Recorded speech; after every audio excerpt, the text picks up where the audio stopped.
Hello, everyone, and welcome back to another episode of I'll Call You Right Back podcast with me, your host. My name is Chad Medved. Welcome to the show. I'm a little bit hoarse right now. A little bit hoarse. I recorded 2 podcasts this week. I've been churning them out. I'm pumped about it. A lot of great people, a lot of great episodes. Literally just got done recording an episode, but you'll hear more about that next week. But before we get into this week's episode, I want to urge you all to remember that this year, Turner Dairy Farms is celebrating 50 years of Turner's Premium Iced Tea. If you haven't had one, if it's been only a couple hours since you had one, I want everyone to run down to the local bodega, grab a paper pint, open it up, hold it in the air, say a prayer, and I want you to down it. And then I want you to spike it on the ground. And then whenever you're done spiking it on the ground, I want you to pick it up and throw it away. Don't you leave it on the ground. But I want you to celebrate Turner Dairy Farms because they've been in this game for a long time. But 50 years for some Turner's Premium Tea to be gracing the streets of Pittsburgh is a very big accomplishment. You know what I mean? This isn't like some upscale, one of them big name brand colas that you get. I ain't even dropping the names. There's 2 colas. I ain't dropping either name. This is a local company ripping teas for 50 years. All right, you got to show a little bit of respect. Shout out to Turner's one time for keeping the lights on at I'll Call You Right Back Studios. But the reason that everyone is here, this week, I sit down with Dan McGhee, who is a jack of all trades. Dan is a painter. Dan is an executive chef. Dan is a good man. Dan's a musician. Dan's a jack of all trades. Dan McGhee is... I want to tell you how I met Dan. I was interviewing someone by the name of Justin Boyd. I went over to his apartment where Dan lived as well. And whenever I walked in, I saw Dan sitting in front of an easel, Bob Ross playing, and I saw Dan painting along to a Bob Ross episode. Now, think about it. Whenever I was a young child, I watched Bob Ross a million times, never painted alongside it one time. But I do always remember thinking that Bob Ross made it very approachable, that Bob Ross made it seem like that we could all paint those same happy trees the way that Bob painted them. But I noticed that Dan was pretty damn good. You know, he was getting the Bob Ross technique down pretty well. And I started to look at his Instagram and I saw like what it was like in the beginning and what it looked like, what it looks like now in this day. It's pretty incredible. So me and Dan talk about, getting into painting, what started him painting after, I think he said he started whenever he was like, 34, maybe 33. I don't know. He started late in life, but he said he's been doing, I think he said he's been painting every day, but I mean, it seems like he is. He's putting a painting out on Instagram every single day. But, besides the whole painting deal, Dan is also a seasoned chef. We talk about his whole, resume basically on what he's done, from working into the casino at the steakhouse to being the executive chef at Woodfire Pizza where he is now. But this week we sit down and we dive into it all. And I'm pumped about it. It was a really good episode. But without further ado, episode 182 of I'll Call You Right Back podcast with Dan McGhee.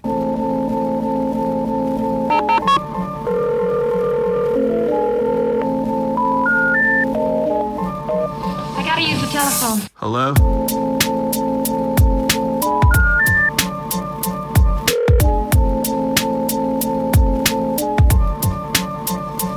Telephone. I'll call you right back. Call you right back. Telephone. I'll Call You Right Back podcast. She's like, oh, you got knotweed honey, you got all these different honeys, and I was like, all right, so you never really like get a chance to taste everything where you could like taste them all and really taste the difference. You're just like, oh, it's honey, it kind of tastes like honey. But if you got them all in a line and like you got ones like bees could just be like a couple thousand yards away from each other and shit could just taste completely different. Yeah, I mean, different stuff they pollinate, different pollen they pick up. Like it's wild. And all the like intricate stuff. It's just, I mean, we're just in this world, just coexisting with animals and insects. All right, toss the headphones on. Pull that mic up to you. Is that good? Yeah. How's that volume sound? Perfect. Good to hear? Yeah. All right. All right, let's get into it.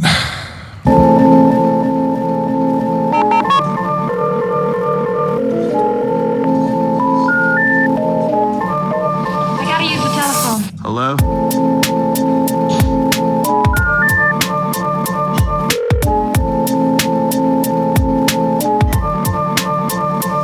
Telephone. I'll call you like that. Call you like that. Telephone. I'll call you right back podcast. And we're on. Just like that. Beautiful. Just like that. We're into it. I appreciate you coming over here. Snowmageddon 2022.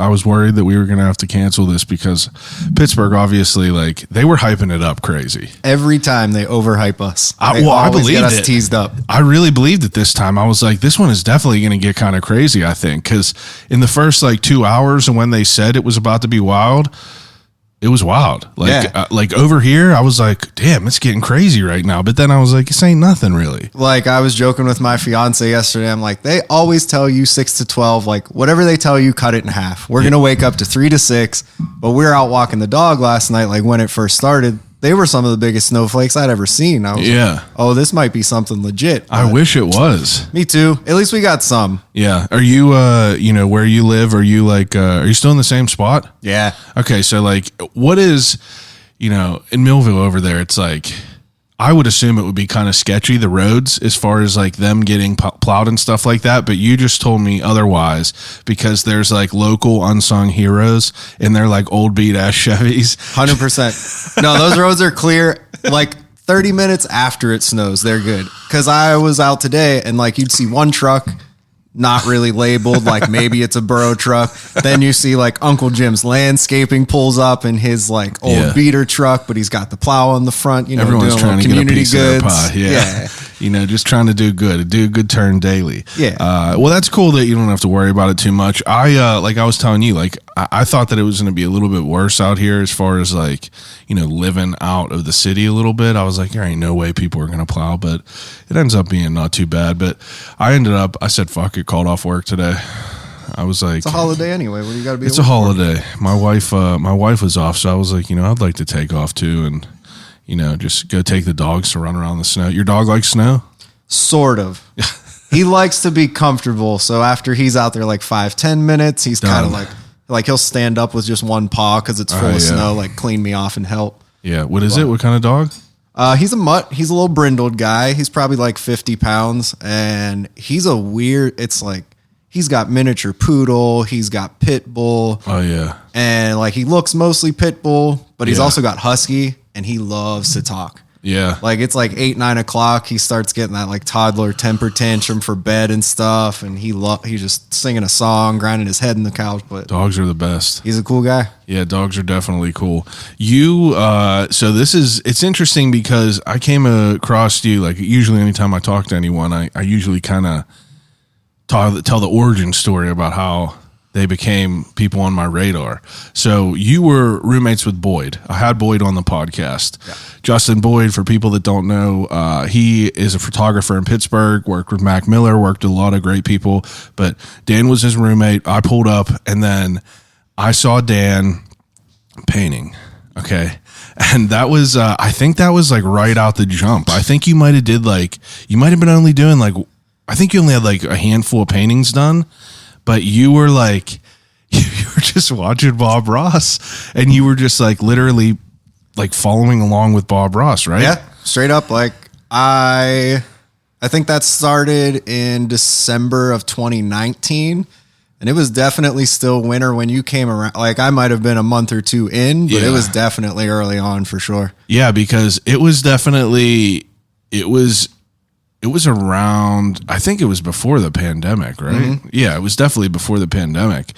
What now, It's funny because we known each other mutually through friends, and like you obviously, you got some cool shit to talk about. You're an executive chef at a good restaurant in the city, and like we're gonna get into that. But I was fascinated that you were like literally just following along with Bob Ross, and I saw you in the beginning of when you started painting, but then like I see where you are now, and it's really crazy to see. Thanks. I appreciate it. It's really wild. So I kind of want to know, before we get into the executive chef and all the cooking and everything, I want to know how this painting came to be. So I guess like loosely as a younger kid and stuff, like my dad would have Bob Ross on in the background. And Yeah. like I always thought it was cool. I was never super drawn to art. Outside of painting before I started, I didn't think I had an artistic skills. Like you weren't into art like in high school and shit? No, Oh, okay, nothing. yeah. I was curious. I didn't know if you were like, I was into it a little bit back then, but I just like never messed with it. not even like if you'd see one of the paintings and then watch me draw like some stick figures and stuff, you're like, this dude can't paint. Like, Yeah. So never really started there. Watched it back on. My dad used to paint a little bit on the side, but I actually came into it because I lost my mother that year, like in the fall. Oh, really? And it was just kind of like, what do you do now? And like, how do you kind of deal with all that stuff? And for me, I was just like, I don't know like what to do, but I like this and like I can make something. Yeah. Like I can make something enjoyable to look at. I can create something nice. And that was kind of like a way to deal with that early on. And just like watching Bob Ross in general, it's like, oh, he's like a peaceful, happy dude. You know what I mean? So just brings like a positive energy. yeah. And then there are a couple first draft paintings that people probably haven't seen that you'd be like, oh, okay. If that was the very, very first one, now I see. Well, I mean, obviously you're going to be trash in the beginning. Yeah. But, it's interesting that was like a reason for you to be able to like kind of get away. I mean, painting is, I was never good at it. I think about this like, in hindsight, in high school, I always took art class, but like I was trash at art. So very rarely I would find something that like I would gravitate towards to. Like I was good at throwing on the wheel. So like I loved all that ceramics and everything, but painting, I was just trash. I hated it. I wasn't patient enough, but the people that I did know that painted, like, they would just like get lost in it. And like, you could kind of just like, it's like anything that people are passionate about. You can just get lost in whatever you love, shooting a bow and arrow. That's what I've been getting into lately, is like, you can kind of just forget about it and keep it going. For sure. But painting was like, so you just like, all of a sudden were like, I'm going to just pick it up randomly and try it. Yeah. Like how, so, before you went out and you got your painting supplies, when would you say was like the last time you made an art project? Oh man. So it was a grip, right? Actually, I've got an answer for that too. So something else that I do is I'm involved with Hello Neighbor. If you're familiar with them, they're a Pittsburgh organization that deals a lot with refugees. I didn't know that. I don't know what that is. So we can talk about all that too. But there was a day set up. So what they essentially do is match Pittsburgh families that are already here, native to here, with refugee families that get resettled here. Yeah. Idea being that like you're already kind of here, the spots to go, how daily life works. Like really, because there's not a lot of support for refugees after getting them here. Yeah. Like there's a 90-day process. They find them an apartment. They get like, really phone set how up. long you been involved with this? I guess 5 years now. I was part of the very first cohort of mentors, and they're into, I want to say, the 6th now. Wow. And in the beginning, it was just kind of like matching up families, and you'd get together and show them some stuff. And now they're so involved and have grown, they're actually directly resettling Afghan refugees from all of that fallout still. So they're getting people straight to Pittsburgh off the plane. They're finding the houses. They're completely hands-on with that. So it's grown into something like, I was just joking with the founder, Sloan, the other day of how it's grown. I was like, I remember sitting in a cold garage in Homewood talking about this years ago. Like, what can we do? What ways are there to help? How do we get to these people? And now to see it grow into something, to get direct support like that, it's like pretty awesome. Yeah, dude, that's crazy. I didn't even know about that. I'm definitely going to have to, get someone in there to talk about that, because that's definitely interesting. Now, I mean, like what, how do you get involved with like wanting to do that? Like, how does that even something that you kind of get involved with? Yeah. I mean, it all kind of started back when like overseas stuff, all of the Syrian conflict specifically was like just blowing up and in the news every day. Yeah. And it's like these people suffered, like someone was gassed here, someone was bombed here. These people are dead. These people got shot. It's just all just horrible, horrific things. Yeah. And like, I think doing a little bit of traveling in my younger years, like you squash kind of that idea of like, oh, well, people live over there, so they're different. Yeah. It's like, I go around Germany and like London and stuff like that. I'm like, these people are the same as me. They're like my friends back home, whatever. Yeah. So it's just different. It's a different area. It's like, sure. Yeah. So for me, I just had seen it for so long and I was like, man, I'd love to do something to kind of help these people, but I don't know what's around. And so kind of poking around through different stuff, connecting with people in Pittsburgh, got word of this woman, Sloan. She was going to start a little thing. Here's kind of like some pre-meets on what it could be, what people's ideas were, and just kind of grew from there. So that's incredible. I got matched with a family who was from Syria. The grandmother of the family was born and raised in Aleppo. Yeah. And they had been here like not even a year. Yeah. And so I've been matched with them ever since. So and you guys are, it's basically, it sounds like something like a pen pal, but obviously these people are here. So you're just hanging out and like, you just have you're just an ally and an access point for them to be able to, for an information access point. You're here and like, you've already been here. You already know all the places and all the things to do. And you're a direct contact for that. That's incredible. Yeah. And it's like, it's different from family to family. People have a lot of different experiences. Like some families want to go out to a bunch of places and do social this, social that. Like in Syrian culture, a lot, it's more so having people at home and hosting people. Oh yeah. Hey, come over, drink this tea, drink this coffee, have some dinner. Are you hungry? Do you want a snack? So like that mixed with having a fair amount of younger children in the family, a lot of it sort of ended up more or less like going to grandma's house for Sunday dinner. Yeah. Just with a completely different cultural experience added in. Yeah. So a lot of it's just been that, like hanging out at home, and we'll kind of show each other different things on TV that we're into, different music, sort of help them with English skills. It's pretty incredible. Yeah, it's a pretty cool experience. Kids there, you said? Yeah. How old? There are nine children now. 9 kids. Yeah. Jesus. The whole family, I think, is 15 or 16 now. Okay, yeah. But the eldest brother yeah.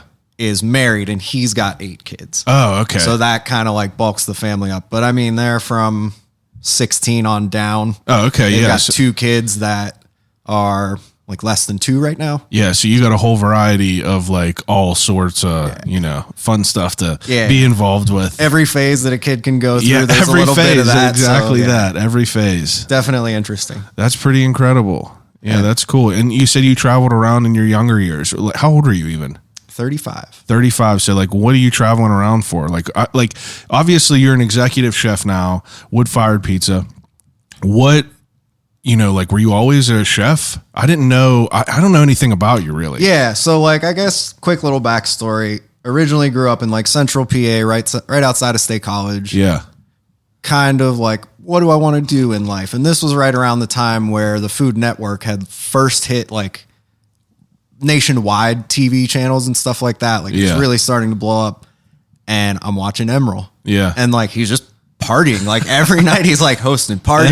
Emerald planted the seed. Huh? Right. Just crushing it. Like he's having a great time. Crowd loves it. I'm like, this doesn't even look like a job. Like dude's got full on, like, obviously he's at the level of television star. Yeah. Like a television star. But it's like, he's got an entire career and he's just kind of partying, making this fun. Like, I think I want to do this. If you think about that, I feel like now that you say that, I was never like, obviously when you're super young, unless you're some special case, you're not really drawn to food, chefs and everything. Like you're just eating good food. But I think Emerald had to be the first like pop culture chef that I knew of. Like even before, Bourdain, even before, I mean, maybe like some old school people like, what's the lady who had the show back in Julia Child. Julia Child, yeah. You know, stuff like that. But Emerald had to be like one of the first ones. Bam. You know what I mean? Yeah. And and now that you say it, I'm like, I guess like even in my world of like, you know, skateboarding, not giving a shit, any of that, you still had Emerald kind of, you know, bleed into that. It's pretty interesting to think about that. So he had kind of like sparked that in me that could even be a career choice. Yeah. And then I'd play around and cook at home. I was in high school and we had a VOTEC program that offered culinary arts. I started in that. Oh, you did go in high school. That's what I was going to ask. Like, if you had any sort of inkling that you would be in the food industry? Yeah, because I had heard the good and bad and the warnings, and it's a tough career and long out, like all this type of stuff. So I did kind of want to try out like getting into a commercial kitchen and kind of seeing what real cooking is like before I commit to it as a career. Yeah. So the VOTEC school was a great opportunity for that. And then a friend of mine in high school at the time, her dad was frequent at the local Elks Club. Okay. He was like, hey, they need a cook. You want to go in there and learn how to cook? I'll get you a No job. way. So that was it. The Elks Club. Hey, that's started the right at best. yeah. My pap was a member of one of the clubs, and like I remember going in there and hanging out, and like that's a vibe. That's a different world in there. Especially like my hometown is 5,000, maybe 6,000 people. And mind you, like when I started this job, I was getting deep into punk rock. So I'm like wearing like I had a t-shirt that said something on it. They got me in trouble once. I came in with a mohawk, and you know, like they're all making like Native American noises at me, calling me Cherokee. Like, dude, it was a wild scene to be like a young punk kid in Central PA. You said, I bet you're definitely the minority out there. It was an experience. So yeah, that was where I first sort of got thrown in. And then after that, I was just like, yeah, this is what I want to do. After high school, you were like, did you go to culinary school? I did. Yeah. Where at? So I moved out here for that. I was looking at a couple schools. And my brother is out here in the South Hills, had married a woman from Pittsburgh. And he was like, if you decide on a Pittsburgh school, let us know. We'll let you crash for the year. Like, we'll work something out. And ended up going to Le Cordon Bleu that used to be downtown. It's closed now. Yeah. But I moved out here for that in 2005. And I've just stayed ever since. Pittsburgh you enjoyed was it my there? vibe. I did, yeah. There's a lot to say about that. Like, I feel like, should you go to culinary school or not? Yeah, I feel like that, usually whenever I talk to people, if they ever went to the Art Institute, there's never any sort of positive. I've never heard a positive experience from the Art Institute. The culinary school, I know it wasn't as negative, but I know that there was definitely like different thoughts about, going there and if it's the right move to go there. But it's kind of just like, to me from the outside looking in, it just seems like that was like the industry, like, shepherding people into that. It's like, you didn't really, like back then we didn't really know that there was like other options. And I like tend to think about that now because people that I interview, it's like, going through high school, I didn't really have a lot of knowledge on the other avenues besides for going to school, going to college, the typical, straight and narrow. But, you were kind of like shooed away from wanting to be a tradesman or like, a chef. It was always such a negative connotation. But now, the good and bad of these cell phones, we just like have all this exposure to everything. You could see the possibilities. So it's definitely different in now's world, but it's weird to think about it back then. Like how you process where you go and like what you do. Like I went to fucking Slippery Rock and failed out in a year because I just did not give a shit. Yeah. And you're 17 and like people were like, yeah, make a decision, make a decision. You're like, dude, I have no idea what I want in life. And for me, that was like something I had always known about myself. It was like, I'm never going to go into an office 40 hours a week. Yes, sir. Yes, I will. Like, yeah. It's just not my vibe. So it's kind of like, all right, well, what can I do and what works with like how I like to work and things I like to do. And it just seemed to fit for me. So, which is interesting to think about, you saying that I don't ever want to go into that yes, sir type of vibe. But typically chefs are kind of like, it's almost militant. You know what I mean? It's interesting. Yeah, they can be. I mean, I've had a wide variety of experiences, but I think overall that's dying out very hard in a good way. Yeah. There's been, I think people are getting taken care of a lot better for sure in restaurants and like the thing with the whole wage hike and all that. But I've been through. Yeah, I'm sure I can tell a few war stories. and I'm sure the people, the other people that I've interviewed on here, like I've heard it's almost like, it's like in the Marines, they tear you down and they build you back up. And but it's different because, the respect that you earn in a kitchen is different than the respect that you could hopefully earn in a regular, run of the mill type, corporate ass job. Yeah, for sure. It demands a little bit extra out of you. And when people have that extra, you're like, oh shit, that's legit. He earns a little bit more. 100%. So you came out, you went to the culinary school, and it's like, what was your idea of what you wanted to be? You wanted to be an executive chef, Yeah, eventually. I wasn't sure at the time whether I had ever wanted to open my own sort of restaurant establishment. You hear a lot of stories about that too. It's like some people are just 100% like never work for yourself. Yeah. It's too much headache. If you can work for someone else and make it their problem, do that. And then there's the other thought, like you're going to be working anyway. Why do it for someone else? Why don't you collect it all? So 100%. And Adam from Muddy Waters that I just interviewed, he said the exact same thing. He said in the beginning, like everyone was like, you don't want to do this. Like, just don't put all this liability on yourself. And he was like, why? I'm already fucking busting my ass. Why don't I do? I trust myself more than I trust other people. Right. And that makes a lot of sense to the people that have that same mentality. But like, sometimes people just like don't have that connection in their brain. It's interesting. Yeah.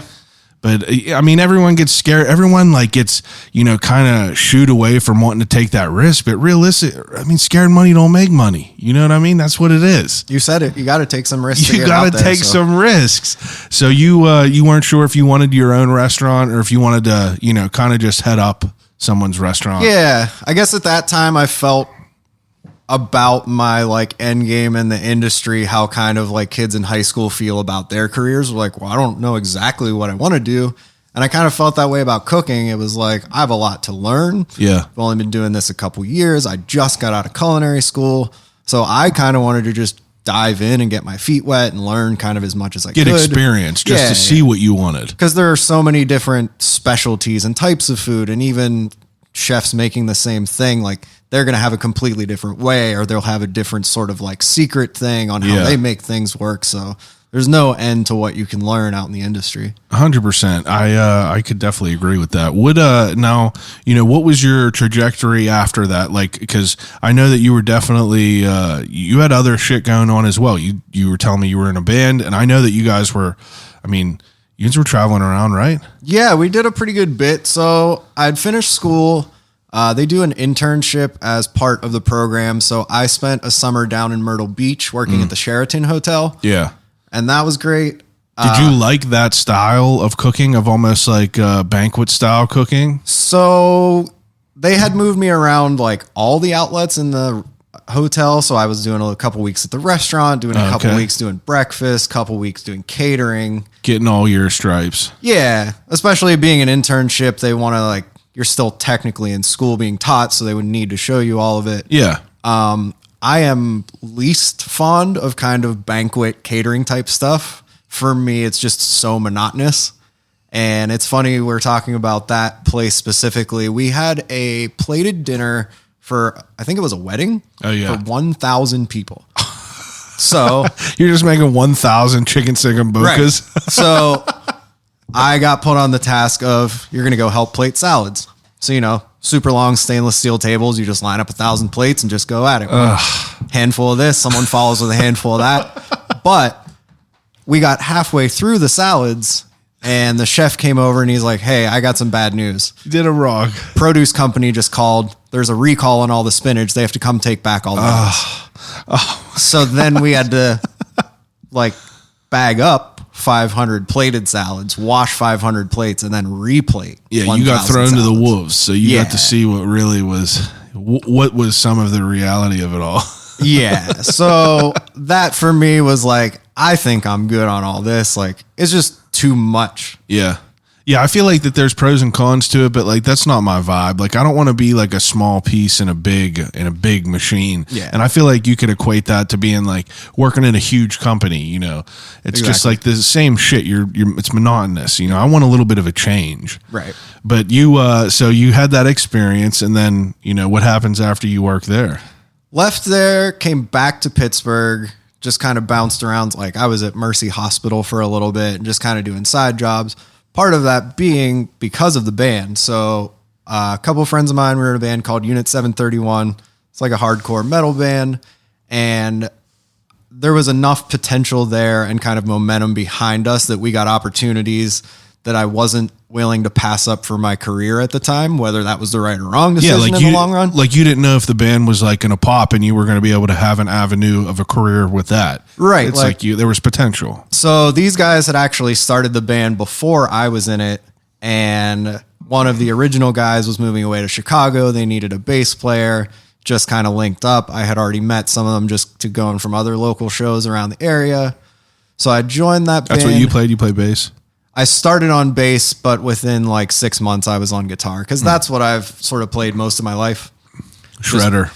Just better no at big it. Deal. So joined the band in 2007, but then in 2009 we did a tour in Europe. Oh, really? Because right as I was joining Holy the band, shit. they were putting out their debut album. Yeah. But with like hardcore bands and stuff like that, it's DIY, but it's also like another level of DIY. So you're out there fishing like, hey, will you put my record out? Will you guys help try to do this? Will you help distribute it? Yeah. And there's a German label that was big into that kind of music specifically. They were interested. They put it out. So they've already got the distribution going in Europe, as well as people over there that are connected that can book a tour for us. That's dope. Yeah. So we went to Europe for about 2.5 weeks. Wow. Played probably mostly in Germany, a couple shows in Belgium, one in France, Netherlands, Denmark. Like we got a pretty good way around. So, yeah, that's awesome. yeah. It was I mean, I'm 22 at this time, so Oh, wow. coming from a town of like 5,000-6,000 Yeah, you're people, like, and then wow, you're this is just really like, happening. shit, like huge world, but also kind of small world at the same time. Like everyone's kind of doing their own thing. They're Yeah. just trying to get through their day. They want their life. They got their goals. You know what like I mean? an Like, ant farm. yeah. Definitely crazy. So after the band, like obviously, the band, I mean, you're not with the band's not there anymore, right? It's not there anymore, but we had a good little run for a while. It was funny. We never did a lot in the States, like as far as like a full US tour or anything like that. We always did a bunch of weekends. Like you go to New York or like Eastern PA and do kind of like a 3-day something.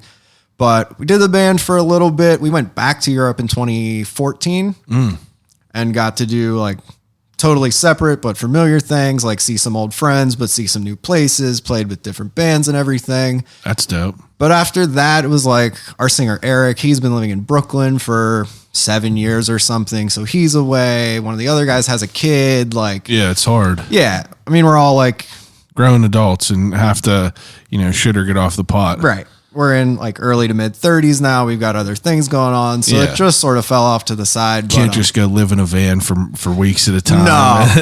You know and at what the I same mean? time, I would want to like Oh, I couldn't imagine it. grateful now. for the memories, but Yeah. there's times I look back and I'm like, damn, was that like if they would have told me I would have been in that spot, would I have done it? Like, wasn't that worth it? But no, it was awesome. It was you can't really trade that kind of experience. So For I'm sure. grateful for all that. Yeah, I've had close friends that have been involved with it, and it's like, just to kind of be involved in those memories at a distance, it's really, it's a powerful time. Like, I feel like people that were never in that, like, band scene will never understand, like, the magnitude of, like, just like the energy of it, going to shows every weekend. Yeah. And like, we all had friends that were in all these big bands around the city. And you're just like, God, like that was such a time back then. Like from 2004 to 2009, that's a tale as old as time. You can't write that. For sure. And you're just like, it gives me chills to think about And it. Pittsburgh had such a vibrant scene, whether like no Dude. matter what type of music you Wild. Anything from like the crazy hardcore shit,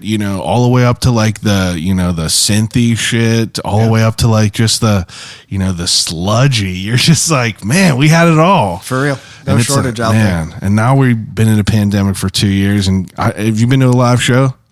The only show that I've been to was the Code Orange like return show at the Roxy. My God. Incredible. I know. I watched, is it the one that was streamed, right? No, I watched the one that was streamed. that one was also good. Yeah. but they just played. Yeah, I know. They just played recently Yeah. with it. I know. I got to go see them. The only live show I've been to since was, I've been to one real, when we were where the fuck were we at? Rehoboth. We Okay. were at some restaurant down there, like in June, and there was this husband wife duo from like Tennessee that came up and just had like a mandolin and a guitar, and that was the first live music that I saw since the pandemic. I almost teared up. Like it was like they were singing like, you know, covers of shit, and I was just like, this is just like, you know, the energy you get from that is wild. And then I got to go see like Andrew McMahon. That was incredible. And then what the hell was his name? The dude that's always online, Mark Rebillier. You know who that is? Yep. We went to that show too. You're just like, this is chaos. It's all chaos. That's funny. That was your first experience back. But yeah, live music, man, it's just too good. We need it back. It is. It was great to see a live show. You still play guitar? I do. You There's paint not- a lot now, though. Yeah, painting's more of takes up most of my hobby time now. Now, for you to, you know, you navigated through your early 20s, mid 20s bands and everything, and then you ended up, you know, what were you doing right before you got to Woodfire? Right before that, I was at Ironborn. Okay. I kind of bounced around. Yeah, you were. I spent a few years at the casino Oh, and the cooking there? steakhouse. Yeah. Oh, wow. And the What was that all about? Dude, it's great. Yeah. I always tell people casino's like one of the best places to work in Pittsburgh because like being the nature of a casino where you have a little extra capital flowing around, Yeah. you can kick some of those benefits to the employees. Yeah. So it's like, Yeah, oil them wheels. yeah, like specifically in the culinary industry, business is a little tough. You're not getting paid super great. Your vacation time is almost nothing if you get it. But the casino, since it's across the board, no matter what department you're in, the first year you're there, you get 18 paid days of vacation. Unreal. And as a culinary person, I was like completely floored. I was Yeah, like, is you're this like- real life? Is Yeah. this a setup? Is this like a reality TV show? Like Just set up. What? Now, working in the steakhouse there, so you're just like, are you doing all different shit? Or are you just, I mean, are you cooking meat? I had sort of bounced through a few stations, but most of my time there, I was on the saute station. So I'd be cooking like the salmon entrees, the lamb stuff, more Yeah. like the plated composed stuff, all the Yeah. appetizers, your scallops, your crab cakes, flatbreads, all of that. I've been like knee deep in Hell's Kitchen, like real deep in it, just because of the, you know, the cooking. I love cooking shows and everything. I like seeing how people like put stuff together, but I've been really fascinated with the mechanics of a kitchen and like the people in their stations, and like if one station slows down, how it all kind of like, and obviously you love Gordon Ramsay, you know, he's the Have best, the cherry on top, just yelling at people. But man, it's crazy. I never worked in a food industry, and it's like I have a very limited experience. So it's like, it's almost like, you know, what's the word? Ignorance is bliss with it. You know, if you've never worked in it, you have no idea how it's working. But watching these shows, you're like, this is insane. Like just how it all works together. You know, you have 100 people in a restaurant. How are you putting this shit out at the same time? And like the casino, I bet was, you know, a high velocity place, right? For sure. Like weekdays, not so much, but when everyone floods on the weekends, or a big one for us would be after the Steeler games. Oh, Everyone my will park in that God. garage and stuff. So no lie, like you open at 4:00, there's a line of 75 people right out your door, and they're all going to sit at once. They're all going to order at once. Like just get ready for war. Half of them are sauced up, and Yeah. you're like, oh my God. That's that would be intense. Now, you obviously worked there and then made it through that. I feel like it would be an interesting, you know, experience. I would like to, you know, it would be fun to be able to, you know, just learn how to cook everything right. You know what I mean? It's like, I'm sure that you are in it long enough now where, you know, you could do that, but I've been cooking at home, obviously, you know, I'm an adult, but sometimes I still like, you know, I can never cook a chicken breast perfectly. You know what I mean? It's something hard to do, but then, I don't know. I feel like the chefs, you're just like, it's second nature to you. Yeah, know you what just I mean? need a little mentor and a little Little guide, mentor, little practice. That's all. I've been, I do take notes whenever I'm watching Hell's Kitchen with the basting and everything. Trying Yeah, to there keep you it go. good. Little spoon based. Little You'll get spoon there. based, you know what I mean? It's funny. It's like everything, but then you'll see stuff that looks perfect, and then he comes over and he'll just be like, "It's fucking raw," and I'll throw it at him, and you're like, Jesus. But a lot of that, even for like professional cooks and stuff, it's just repetition. Yeah. Because you figure, Yeah, muscle memory, I'm sure. The thing that's fascinating to me is like watching people touch meat and fish and being able to tell what the doneness level is at. And I'm just like, I would have no idea. So I've been talking to my wife. I'm like, I'm going to start fucking with the chicken and touching it and like seeing, where I'm at with it and like steaks and everything. Like I want to be at that point. I want to like get to that point. I love cooking. Have you always been someone that enjoyed cooking? Yeah, for the most part. Even like young, like you were like someone that would usually, if you're a young ass kid, people aren't in the kitchen, but I was in the kitchen. I enjoyed cooking at a young age, and like I definitely realized that. But I got friends that never stepped in a kitchen.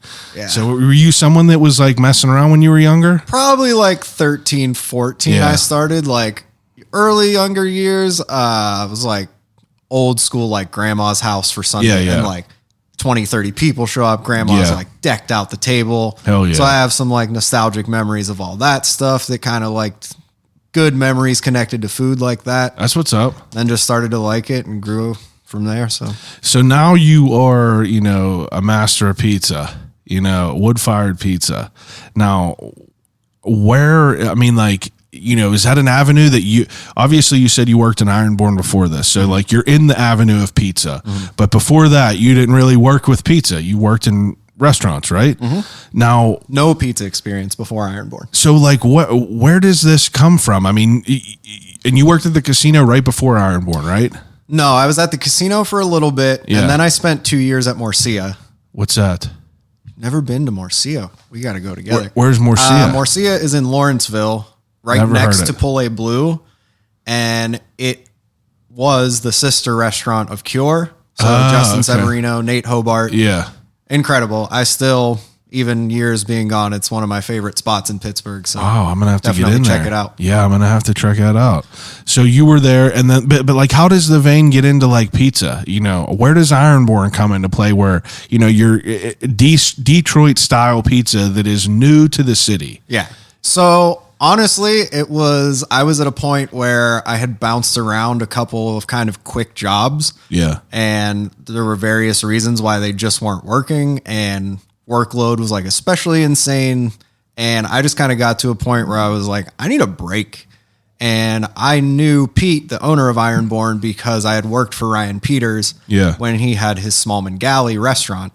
Oh, did you? So you worked in there? That's when I originally met Ryan. Oh, I didn't know that. Okay. So I met him there, and then, of course, met the Ironborn people through there because they were also in Smallman Galley for that time. And they had just recently opened the Millvale shop when I was kind of looking for a different position. And I just stopped in one day, talked to the owner, said what was going on. He's like, yeah, man, I'd love to have you. Like, let's do it.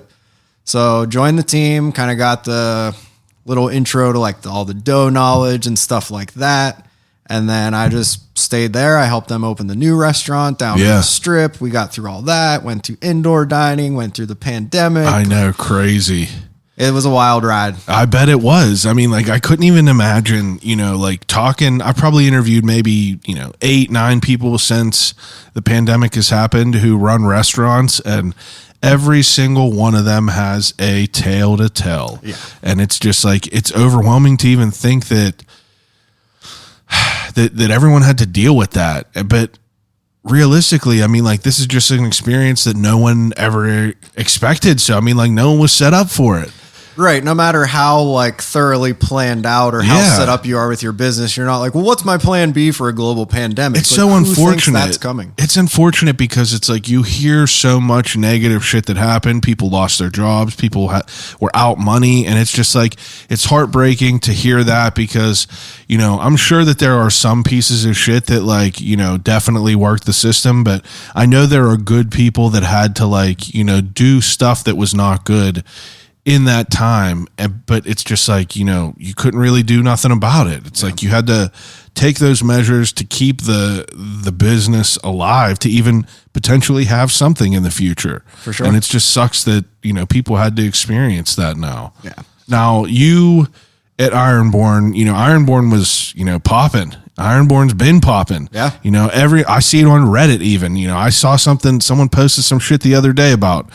So you work in there, and kind of getting that experience, Detroit style pizza. It's like, what do you think about that? It's like, are you a fan of Detroit style pizza? Because I know some people love it and some people hate it. I think, yes, I am a fan. I'm not into like I don't mess with that style of pizza. Yeah. Like, it's all good. Yeah. Why hate it? Like, Yeah. it may not be your favorite. You might like this better, but all kinds. Did you ever have it before Ironborn was like a thing? I had it once when in their first couple months in Smallman Galley, the buzz was starting to get around. They're like, dude, there's this it's called Detroit pizza. You got to go try this stuff. Yeah. So I had gone down. It was definitely different, like something I never had before, but I was a fan instantly. So. Yeah, me too. I had their brunch pizza, I think it was. Oh, okay, yeah. I'm pretty sure that's the first time we had it. Someone put me onto it, and I was like, Jesus, crazy. So obviously you're there for a while. You guys help open in the new, or you help them open the new spot down in the Strip, and then you get a new job. Take me through this. How does this happen? You were a worker, and now you're the master of the kitchen now, right? Is the executive chef is that the highest in the kitchen? Yeah. I don't know what's a sous chef? I don't understand this. Sous literally means under. Yeah. So you're technically like the assistant to the executive chef. Okay. And you would take on all of the executive chef roles in their absence. Because they use it so loosely that it's easy to I thought a sous chef was like someone who might just prepare certain things. But I was just curious what that was. But executive chef, were they open before you started, or did you get under them while they were opening? They were open a little bit. I had worked for the company very briefly in 2018. So I was familiar with the owners and stuff. We had a good relationship. At Lorelei, right? At Lorelei, yes. I've never heard of that place either. It's kind of like out on an island, but in a good way. Where's it at? It's on the corner of Baum and Highland in East Liberty. So if you know Bird on the Run or anything, it's just on the opposite corner. Yeah, I do know exactly where that is. Wood-fired's literally next to Bird on the Run.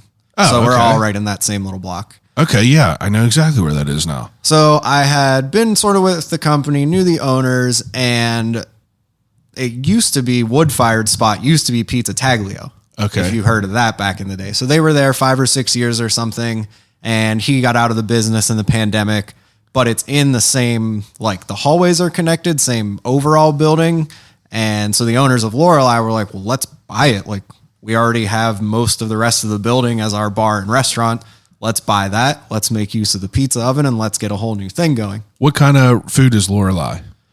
Lorelei doesn't actually have a kitchen. So in the past, they've done things like when I had first worked there, they were doing things like hand pies and stuff that could be reheated in the oven, like more snack stuff, German pretzels, different salads, stuff like that. But the building is relatively old and there's no hood system in there. Oh yeah. So that has been the thing for every restaurant that's ever tried to go in. So are they a bar? What? Yeah. Okay. Yeah. I just didn't know. It's essentially it's kind of split into two. We have a 60-seat beer hall, which is just kind of like a big open space. And then in the front, we have a smaller, more intimate cocktail bar. Oh, okay. So, yeah, that makes sense. And now this pizza place, so they grabbed that because there was already a setup for pizza in there. Yeah. And that Taglio pizza, is that what it was called? Taglio? Yeah. Now they were a wood-fired? Yep. Okay, so already had the oven and shit. Now, do you have experience working with wood-fired pizza like that? Zero. I've never touched one before. I saw that you started doing reps and you were putting them on Instagram and you were posting shit. Is that why you were like, I got to learn how to do this? Or were you doing that before you even applied for this? I wasn't actually. So the ways things sort of went down, they had, during the pandemic, obviously like everyone else, the company of Lorelei had limited staff. Yeah. But they had this pizza spot and they kind of wanted to get that going. So they had 2 guys in there on Fridays and Saturdays doing it as kind of like a pop-up level. And they wanted to take it sort of to the next level. And they actually reached out to me like, hey, we've got this opportunity. We think you might be a really good fit. Would you like to sit down and talk? And I had good relationship with them from the first time. So I was like, yeah, totally. Let's sit down. And it was essentially like, here's what it is. It's a wood-fired spot. We want to do A, B, and C with it. Are you interested? Talked a little. I was all in, accepted the position. And it was pretty much like, here's a set of keys to the place. Here's a company card. Build a restaurant. Let me know what you need. I was like, you couldn't have asked for a better position. If you had asked me exactly what I want, that's what I want. I've got the experience. I'm ready to do this. Just let me go do my thing and we'll check in from time to time. So that's the best. So that was right at the beginning of May. And once I knew I was going to do that, I had started playing with some stuff at home, testing different dough recipes. Were you someone that had, were you a baker at all? So Not really. 'Cause dough is finicky. It is. It Very finicky. takes on a mind of its own. And thankfully, I had the 2 years of Ironborn experience. Yeah. Mixing dough, like rising the dough, tapping it down, doing all this different stuff with it. Is it that different, like the Detroit style? Yeah. Detroit style is like very, like a dense, thick dough. No. I get that, but I'm talking about like the prep of it. But so you're doing that. It takes a lot more rise time. It's a Yeah. lot more higher yeast. You're doing different stuff. Yeah. But then when you're doing other pizzas that you've got to stretch by hand, that works a little different. So it all takes its little thing. Like they're definitely. But really, kind of the information, you might have learned some of the rudimentary details of, yeast and water and of that per se, but that dough is very different than what you're doing now. So you kind of got thrown into the wolves, right? Yeah, like very different, but Yeah. some of the same rules translate, I guess is how you could say that. So you started messing around with dough and making, wood fire pizzas. Did you buy yourself an oven at home? I don't have one yet. Okay, that's what I thought. So how were you messing with it at home? You Just were pizza baking stone it? style, just roughing it that way. And in the beginning, were you having success from the jump, or was it like kind of a, did you stumble at first and you kind of had to adapt and then you started working it out? Yeah, it was definitely a transition. Like the things I was getting out of my home oven were fine, but nowhere near what I was looking to serve. And like a big part of that is your home oven gets what, 500, maybe 550. Yeah, and it fluctuates. And our wood fired oven, we're running usually around 850 degrees. Yeah. So you're just never going to get the same type of result. Yeah, it makes sense. But- How fast does a pizza cook in that temperature? Like 2 minutes. Oh my God. Yeah. I figured. Yeah, It'd be it's pretty crazy. quick. But so a couple rounds of that, just more like getting familiar with working with the dough, stretching it out, like just really getting into touch Putting with together toppings and shit. for sure.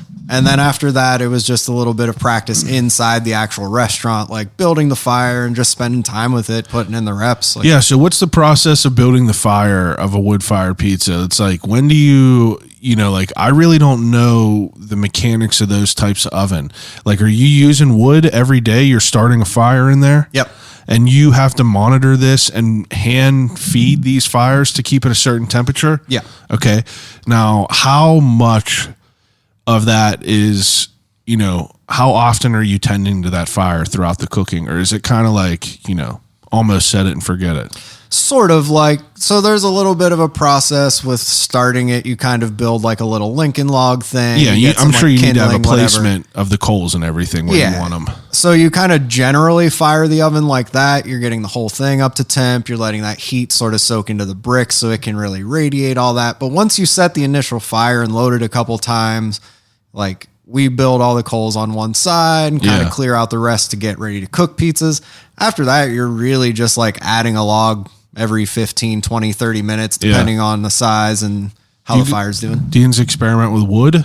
Not too much. Because- there are certain types that are not good. Like pine is a bad one. You don't want things high in Ash sap and that can everything, mesh right? up the oven. And the wood we use is kiln dried. So it fires a little easier, burns a little more evenly. Yeah. Now, for you to, kind of get involved, like from you saying that you got in the kitchen and you were just like, getting some reps in there, from how early on from there to when yins opened, how much time did you have to practice? About 3 days. Oh, really? It wasn't planned to be that way. I thought you were about to say like a few weeks. That was the plan. It was going to be a couple weeks. You come in, see things, we'll do this, whatever. And I had gone in, fired up the oven, and the two owners were like, cool, have some stuff ready. We'll be down later this evening. We'll talk, we'll taste stuff, go from there. Yeah. And everyone had kind of come down, tasted stuff. They're like, well, that's pretty good. This is pretty good. And they were just like, you know what? Let's do it. Like, are you ready? Are you ready to be live this weekend? I'm kind of like, yeah, probably not, but I'll definitely figure it out and make it work. So how big was the menu at first? Probably like 6 pizzas and a couple snacks on the side. But then once I came in, we had redone pretty much everything. Yeah. So like whenever you came in and got the reins, like how big is this how big is the menu after that? Like, are you able to, you yourself are able to like, how many people are working there, first of all? Right now, 3 of us. Okay. Just started with 2 when I was first started there, though. So, but it was a small enough menu where you could handle all this, just you couple people working in there. Yeah, for sure. And it Okay. was a gradual process because when I had started, we were still in the thick of like pandemic restrictions. So there was no indoor dining. We were doing takeout only. Yeah. So it was kind of like a gradual process of building that menu up. The first week was probably 3 to 4 pizzas. Next week, maybe 4 or 5. Yeah. Throw some more stuff on, add some salads, add some sides. And we've grown since too with reopening and having the cocktail bar and everything. So it's just kind of been gradually growing into what it is today. Was it difficult to kind of, get that jumping during the pandemic again? Yeah, it was definitely strange. Like something we're kind of having now, whether it's like the post holidays or whether people are scared of everything that's going on with COVID again. It's like you have no idea what to expect. Yeah. And it's so unpredictable. Yeah. So it's like, do you prep light so you're not like losing money and wasting time and labor and all this stuff, but then Yeah. you sell out of everything? Like, Yeah, it's a weird dance that you guys are probably dealing with right now, huh? yeah, it's like a constant readjustment period. That's something that, like, I'm thankful I wasn't a business owner during this, but it sort of showed me, like, if you're going to own a business, you've got to 100% be able to just, like, go with the flow, Yeah. change, adapt. Like, if you Liquid. can't do that, forget it. Yeah. If so, I was talking to this with Adam and with, Matt at Streets, some restaurants that we have just, the food that you prepare is not takeout friendly.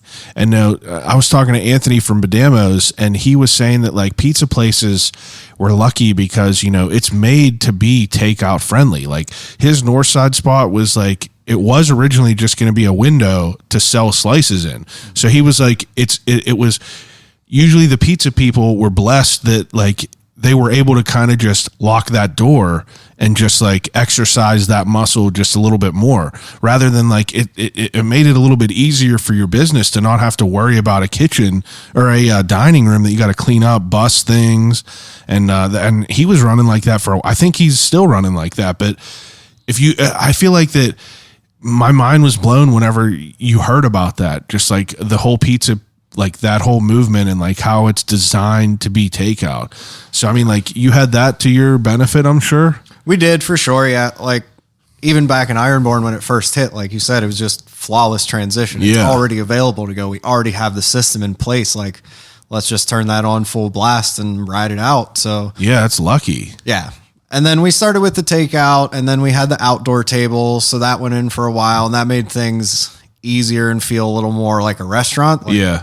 just making pizza to go is not like super satisfying. You don't Yeah, get to yeah, see yeah. that like gratification, like, oh, everybody's crushing it. It's probably good though, because it's like you were able to get your reps, but you didn't have people right in house. So it's like, the critical aspect of the food that you're getting, there's that buffer of transport. So For it's sure. like, but you're able to get them reps in and just be able to be like, all right, I'm going to do 15 of these types of pizzas tonight. And, you could have them, I don't know. I try to find I'm a glass half full guy. You know what I mean? It's like to. there's so much negative shit that has happened in the past few years, and I'm just exhausted by hearing all the negative. And it's nice to be able to see the people that are like adapting and trying to just like, keep their head above the water. It's like, it's cool to see the restaurants that happened in this pandemic and like what they did to kind of, pivot and kind of adapt to whenever like they weren't able to have these people in their establishments. It's crazy. Sure. So wood fired, I mean, you're up and running now. Mm-hmm. What was your expectation? I mean, like not the expectation, but it's like for you to like feel like you had your feet under you. How long did it take? Good, probably 5 to 6 months. 5 to 6 months. Like I was happy with the product we were serving pretty early on. Like I'm my own harshest critic, I'm sure, as everyone is. especially with like even painting and everything. You're like, no, I can do better. Yeah. So that mixed with like, I was doing a lot of research on my own. I had a couple friends that had done pizza. So I was like sitting down with them, trying to talk little stuff. So I felt like I had a pretty good base knowledge. It Yeah. was just like ironing it out in like real life Yeah. situation. But it's more so like all the extra stuff, like having all the organization, having all the systems in place, having the staff set up right. That took a while. I mean, that's probably obviously something that you didn't have a lot of experience with in the beginning. You know, you were just a person working in an establishment. You weren't necessarily running one in the beginning. So now you have to kind of have those reps as well. Was that like, I mean, you felt that you were able, was it everything you expected it to be? Was there anything that popped in where you weren't prepared that like was really a wrench that got thrown in? Nothing super major. Like I was kind of lucky that this being my first hands-on executive chef thing, it's on the smaller side as far as like scale of everything that's going on. The restaurant itself, it's already set up and established. That's a good point. We're just like effectively for now, we're the kitchen for Lorelei. Well, that's great. So it wasn't as much of a load as like planning out my whole restaurant and doing a dining system and like working in front of the house. Like how is everything going to run? Who's going to food runner? All this. So I wouldn't say we had any major stuff. It's just been... Well, that's good. That's good to hear. Managing people is a different experience. I bet that's a different experience, especially in today's world. You hear about all this, you know, craziness. People don't want to work or whatever. And like, I get it. You know what I mean? I get it. But, you know, but no, I've got the two guys I have right now in the pizza shop are super solid.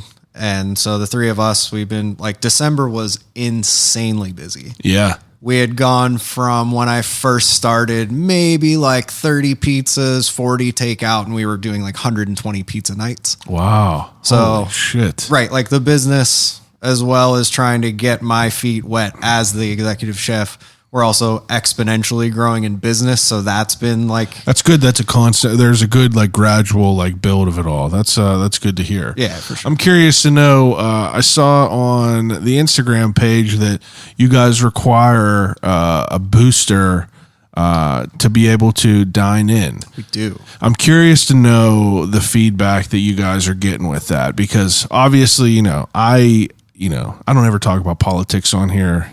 I've mentioned that I'm vaccinated, I'm boosted. Like, I get it. I'm on that side of things, but I know that there's people that look down upon that. And I want to know, as a business, what are you seeing whenever you have something like that up? You get negative from it?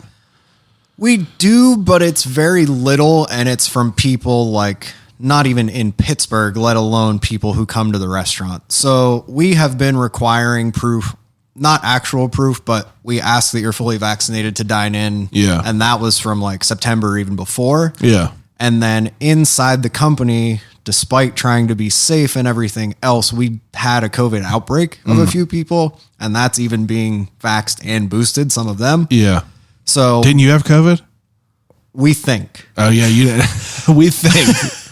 That's another story in itself, because we had positive tests on a home test, and then a few days later, the real test, one wasn't, and they had all kinds of stories and excuses about how this could be that, and also I don't know. Yeah, it's muddy. The water's muddy. It sure is. So once we sort of had that, it was kind of like we've got to do what we can to try to keep yourself, because if someone has this shit, everything got to get shut down. Exactly. It's losing money, losing business. You stop a train that has momentum. It takes a little bit more to get it going again. Yeah.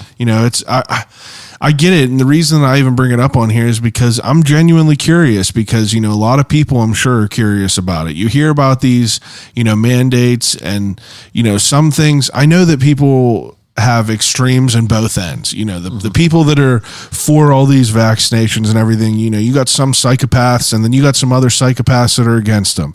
And I'm not here to preach or pick any sides, but these are businesses' choices right now. And it's like, people aren't doing this to be assholes. People are also doing this for other reasons, that, to protect themselves and their businesses.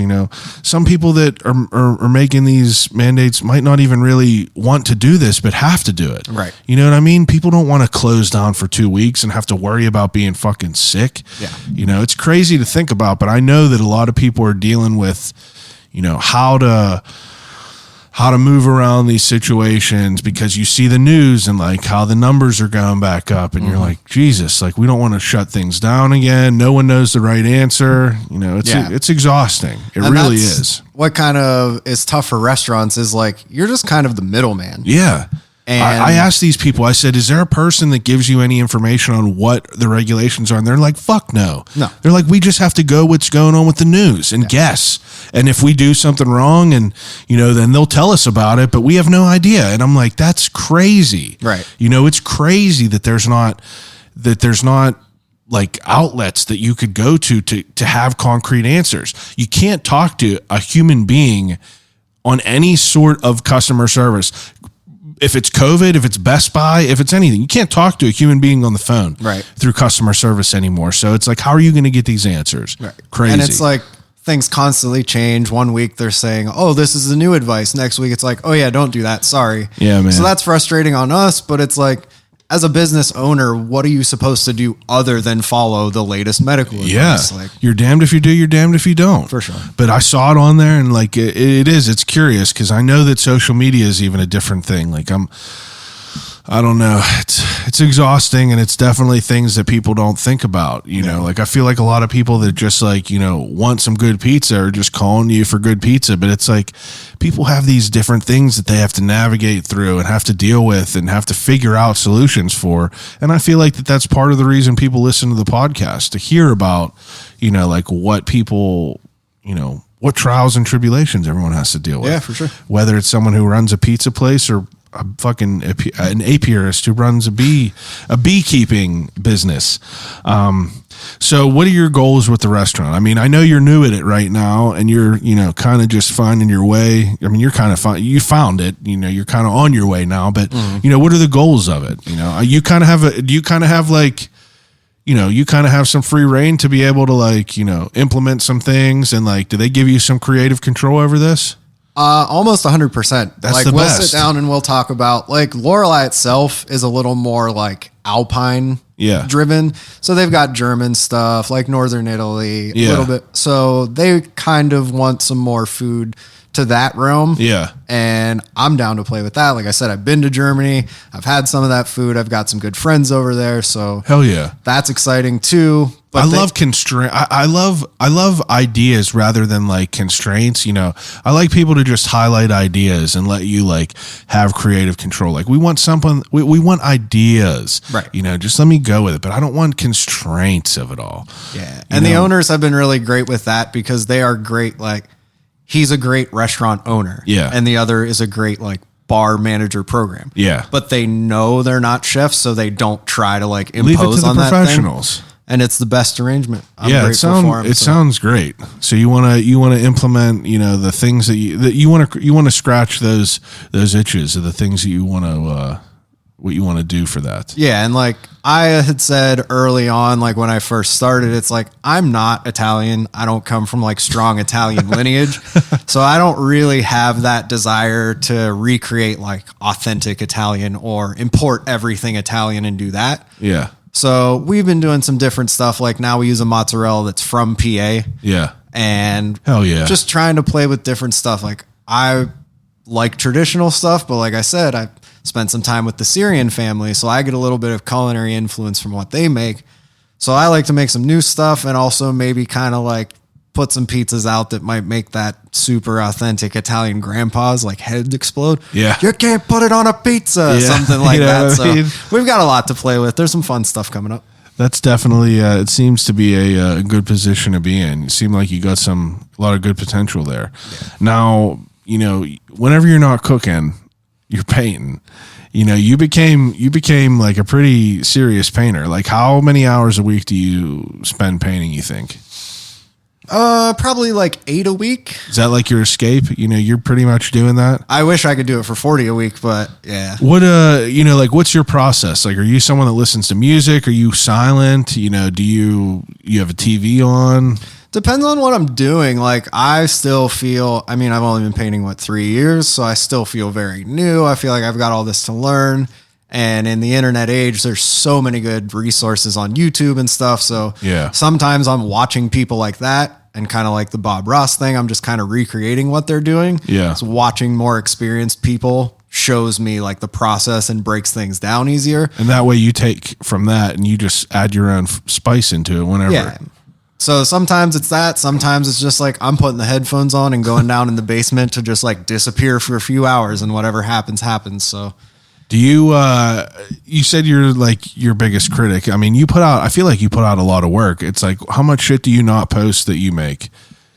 not very many. Yeah. Is there stuff that you like, you'll spend like hours and hours on and like, fuck up and you got to restart? I have. And that's what actually pushed me into sort of doing the smaller paintings instead of like the bigger wall pieces. I'm doing like a 6x6 inch something. You spent a lot of time on one and it messed up? Oh yeah. How long? I probably put like 3 or 4 hours into the one painting, and then I stepped back and looked at it, and I was like, everything about this is fucked. Like, yeah, why? What was wrong with it? Like the perspective will be off. Things won't look right. Yeah. There's so many, like there's no end to the intricate details you could put into a painting. Yeah.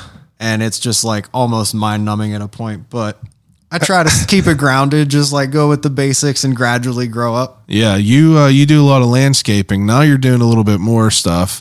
I see you've been doing more stuff. It's like that's pretty much like that's what you gravitated towards was landscapes and everything. Yeah, I guess just starting out doing Bob Ross specifically, that's all he does, and like is that like the reason I ask that is that like the way that you wanted to get into painting? You were like, was your mindset like, all right, I want to paint a picture, or was your mindset like, oh, I want to paint like a landscape, so I'll watch Bob Ross? I was sort of like watching Bob Ross first, and then be like, shit, I want to do that. Yeah, okay. That looks incredible. It does look so fun. I mean, like we've always watched Bob Ross in high school and shit. They'd always play it, but I've never watched it and actually painted along with it. But you're like, man, I feel like if I'm watching this, if I had some paint, I feel like I could kind of make this happen to some extent. For sure. And for like some extra clarity, Bob's cranking it out in like 25 minutes. I'm more like 2.5 hours. Yeah, you're pausing and everything. Yeah. So like even with a little experience, I'm not cranking it out like that. It's not that easy. Now for you to be, I mean, you've been painting pretty heavy for 3 years. Like what is, like his expertise is pretty insane, right? For sure. 20 minutes, 20 some minutes. It's like the people that are on the side of the road in New York that are doing like finger painting in like a minute and a half. And you're like, that's fucking insane. Makes you feel shitty. It's like, I feel shitty that I can't. It's like, I have no creative. I just bullshit on this microphone and these people are like making a beautiful painting in 2 minutes with their fingers. Insane to me. It's all beautiful. It's all beautiful. I guess beauty's in the eye. Mm-hmm. Now you get pretty crazy and you're like pretty deep into painting now. What is,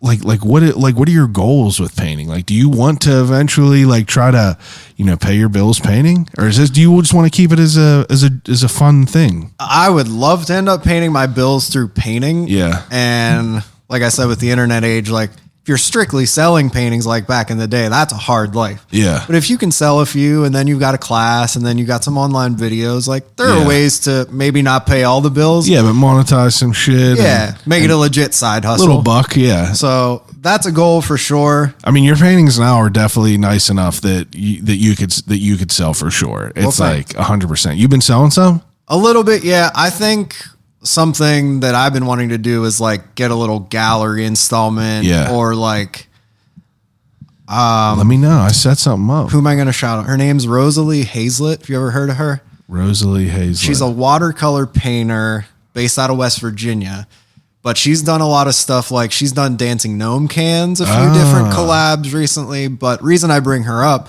is I saw her work inside Defer Coffee Shop down in the Strip. Yeah. And so that kind of sparked that idea. Like, hell yeah. Ada Coffee House is right next to Wood Fired pretty much. I go in there a bunch, like throw some of my paintings in there, like little business card on the back, dude, little collection of something. So there's a lot of places around to put some good shit into. Yeah. That's my next goal, to kind of get the painting out there and get the name out. So. How many paintings do you think you got in the tuck? Like, is it just like an insane amount? They're just sitting probably around? like 250. Oh my God. Some of those like I've sold to family or like have commissioned for family. Some are smaller. Bunch have gone into the trash can. Now, for you to, I mean, I know this shit costs money to paint everything. It's like, how are you getting crafty with painting supplies? Like, I know canvases are a crazy amount of money. Are you to the point where you're making your own? I am, yeah. Okay. I've been stretching my own canvases for probably like 4 or 6 months. Okay. That saves a ton of money.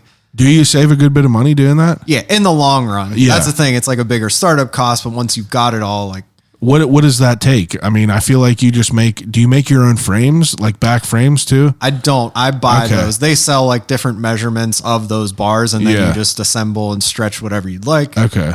So that's definitely saved a little bit. Just learning how to like use the paint more and use it better. Like, that makes sense. yeah. And there are different things you can add, like different paint mediums that'll stretch stuff a little further. So you're not just like globbing on all the expensive paint. Yeah. So What is, you're not married yet, right? Fiance? engaged. Engaged, yeah. September we will be. September. Now, what does she think about this? She loves it. It's really funny because she grew up with a father who is a painter and an artist. Oh, really? So she's just so used to having someone like, I'm going to go downstairs and paint for a little bit. Oh, so it's been like wow. a seamless transition for that. That is super cool. And then, like most other people, she's been working from home. So she's on a Zoom call and stuff, and she's just decorated with all these paintings around her. And everyone's like, how do you get all that free art? And I'm like, well, my dad and my fiance. That's super cool. So, yeah. So it's cool to probably talk to him about painting. Yeah, for sure. He's Yeah. got a totally different style than I have. What does but he do?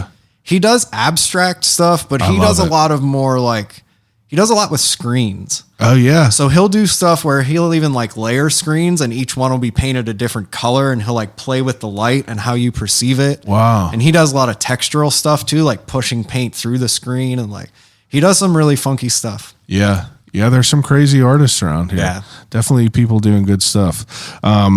Okay, so what is, I mean, do you think that you think we covered everything as far as, the restaurant end of it all and the painting end of it all? I think so. I think we covered That's about it. my whole life is making pizza and painting. And Yeah, what else do you working do? on a wedding. You do anything else? Not really. Yeah. Not really a lot of time left over after Yeah. that, right? Not a lot of time left. Everybody's locked at home or out getting wild. Yeah. Are you still someone that keeps up like on new music? I try to. It's hard. I have a bad habit of like I'll find a record and I just play it to Beat death. it to death. So I know. I beat it to death too. It's terrible. what can you do? What can you do? Okay, the best part of the podcast for everyone, I do an ending segment with everyone called Desert Island Questions.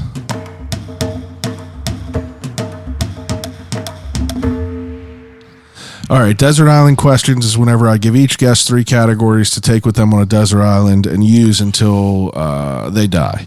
So, first category is movies. 3 movies. You get a TV with an integrated DVD player, 3 DVDs. Forrest Gump, number 1. Fun thing. Whenever I was younger, I believed that all that was true in that movie. I swear to God. I was also like in the time where I was very young. I think that came out, 96 maybe?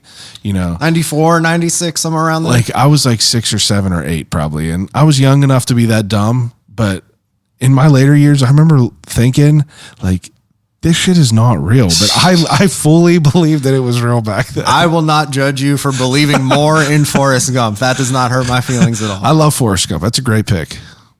Forrest Gump, I'm really a big fan of Inglourious Bastards. Oh, it's an amazing It's just like movie. so wild every time I watch it. I'm like, damn, I can't believe this movie. It's almost a perfect movie with Christoph Waltz in the beginning. Like he is eerie, like how incredible. But it's a tie between that and Django from my favorite Quentin Tarantino movies. Sure. But in an incredible movie, really incredible. Third one. I'm going to go Jurassic Park, man. I'm going to throw First it back one? to a classic. Yeah. Can't beat it. Need it. You can't beat it. That's I mean, what can you say about it? And as a It's kid, so like good. when being a kid, when that came out and how insane, whether it was like the type of graphics, the things like, you said you're 35. Yeah. So you're around my brother's age. My brother's a couple years older, but I was thinking like, I remember when that came out and like, I was just too young for that to like be super impactful, but you were right in the sweet age of it all, right in that age. You're just like, I had an older sister and we went to see some other movie, but Jurassic Park was playing and I was like 8. So like, you can't see it. It's too crazy. But she took me in to like peek in the door. Yeah. And it's the scene where he's climbing the fence and she's like, oh no, you can't see this. We got to get out of here. how much older? She is 20 years older than me. 20 years older than you. Yeah. Well, technically half sister. Yeah, but that's see, it's cool because having an older sibling always is cool because they put you onto the cool shit. Yeah. Like if you have someone that was like, it's cool to have like an older friend, but like an older brother or sister, like he put me on to everything, music, all that shit. And I basically just, followed in his footsteps. For sure. But man, Jurassic Park, Forrest Gump, and Inglourious Bastards. That's damn good pick. That's a good 3 films. Okay, so second category is usually books to take on a desert island, but I want to know 3 restaurants in the city that you love, that you are not affiliated with. I still am going to give Morcia the number 1 there. I've been gone for long enough. I'm a huge fan of Taco. I've been there one time. I've only been there one time, and that was like, I think probably last year, but they were unreal. Dude, it's so and good. I hear good and bad about it. Like I heard the good and the bad about it. Yeah. I heard it was overhyped, but I went there and I do have to say that it was a really good experience. Yeah. Yeah, that's a good one. And then third, I'm going to say Noodlehead. Noodlehead is good too. I love Thai. I haven't had the new Pusities, which everyone raves about since it's remodeled, but Noodlehead's just such a I tried to get staple. in there, but you have to reserve shit way far ahead. Yeah. I just made a reservation me and my wife, I've been telling her I want to have like one good date where we go do a class a month and one, restaurant, good high-end restaurant. So we went to Monterey Bay the other night because we went there one time for a wedding and it was great. We went there the other night and it was great again. We had good food. I got reservations at that G Gin. Oh, yeah.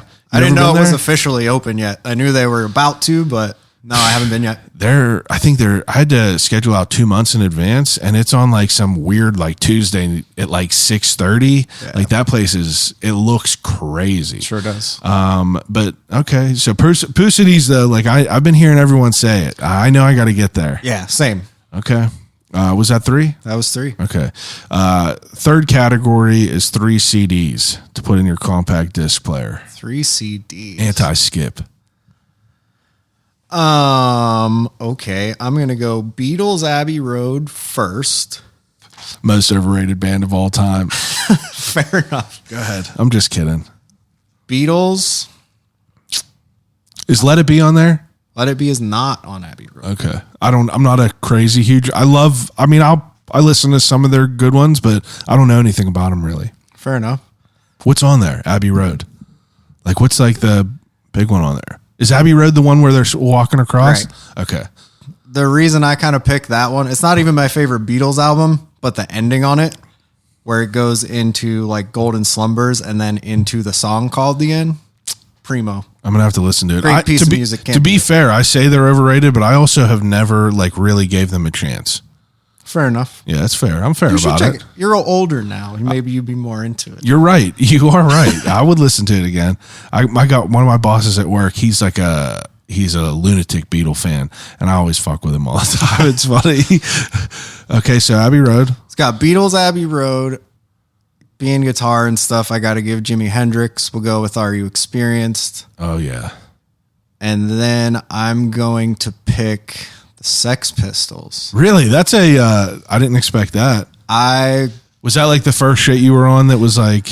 It wasn't necessarily like the first stuff. The reason I like picked that one specifically is like, I feel like people forget the historical context of stuff. Yeah. And like to think about a band who just decided like, we're going to get on a boat and play our really shitty loud punk songs right behind the Queen's boat and play God Save the Queen at her. I didn't know that. I didn't know any of this. Like imagine being in current political times and like, like a Trump boat and there's a punk band out like trolling him behind them. It's pretty baller. That is baller. So more so when for did that like happen? Back in like the late 70s era when they were kind of in the big of it. Back whenever it was like super bold to do that shit. Yeah. Yeah, that's crazy. So they're just kind of that like I feel like it sums up that punk attitude a lot. It's like, That's good. Fun thing in this tube over here. So me and my dad were flea market goers. One time we bought a chest of drawers. In there, you know how old people used to line their shit with newspaper? Mm-hmm. In the newspaper is the day the obituary of Jimi Hendrix died. no way. I need to let you read it. It's like, I don't know the context of it, but I think it's from 1972, but it's like spelled wrong. There's like shit spelled wrong. There's like grammatical errors in this newspaper. Very weird, but it was just lined in this drawer, and I like opened it up and was looking at it, and it just is his obituary, a whole newspaper article of it. Wild as hell. Okay, so the third to last question is the death row meal. So, death row meal. If you are about to get put to death tomorrow, they usually give people one last meal. You know, what would your meal be if you had to pick appetizer, main course, dessert? Appetizer, main, dessert. Appetizer, I want some banging crab cakes. Crab cakes? Yep. Really? That's my appetizer. That's an interesting one. Entree? They're good, though. They are, and you know. Crab cakes are good. My entree is not that luxurious, so I figure I'll start out with a little What is bit. a luxury? What is it? I want a fat, like triple breaded buffalo chicken sandwich. Oh, But it's got to be ranch with blue cheese chunks mixed in and some Jamaican jerk seasoning. that's like literally my death row meal is a buffalo chicken with ranch with blue cheese chunks mixed Yeah. in. Oh, That's why we're friends, man. yeah. That's what it's got to be. In the words of Joey Diaz, it's blue cheese or fuck your mother. That's what it is. Amen. Okay, so the second to dessert. Dessert. I'm going like Oreo cheesecake with hot fudge, like straight chocolate, gluttonous. Just It's good. It's good. I love the Oreo cream pie from Eaton Park. I mean, it's pretty good.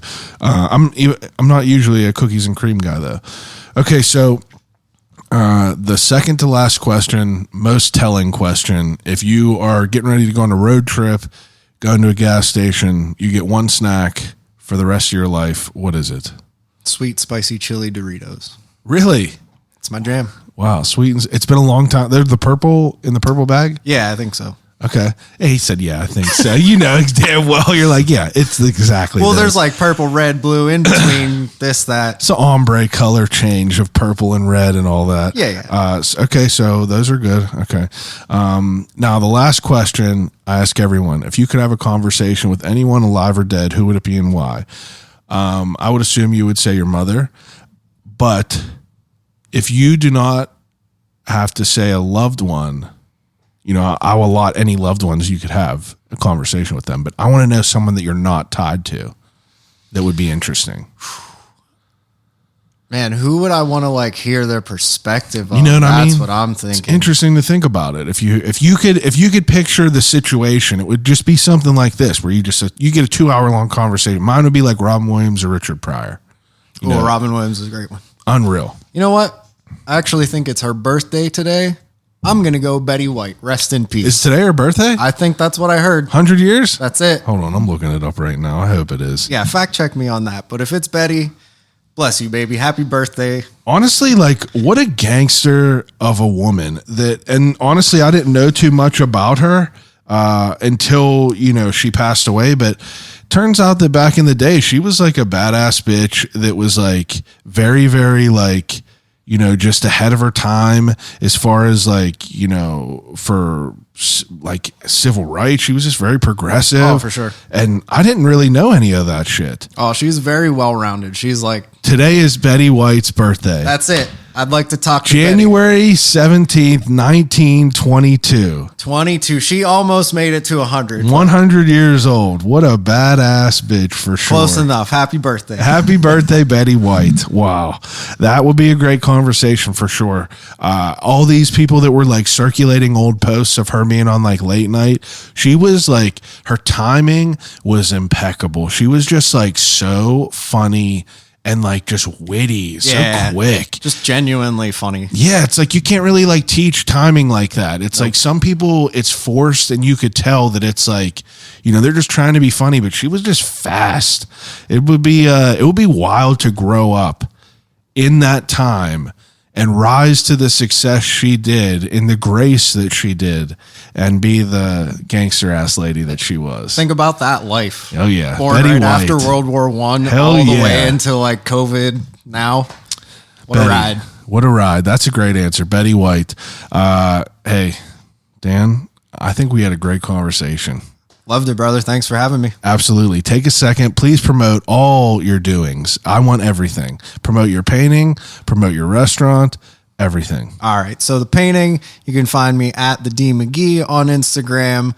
All the pizza stuff we have over at Wood Fired PGH. We've got new things happening all the time. Stop in, have some German beers, have a fresh cocktail, whatever your vibe is. We'll come hook it up and stay peeled for the new things. All right. Everyone else, I appreciate it as usual. Another great episode, another great person in the city doing great things. And we got more great things planned for the future. I'm excited. I'm very excited as usual. Episode 200 will be, it's right around the corner. I would really love to hear some suggestions on who you would love to here on this podcast, because I am going to try my hardest to make some wild shit happen. Like I said, I'll fly across the country if I could put some shit together. But I appreciate everyone listening, and I'll call you right back.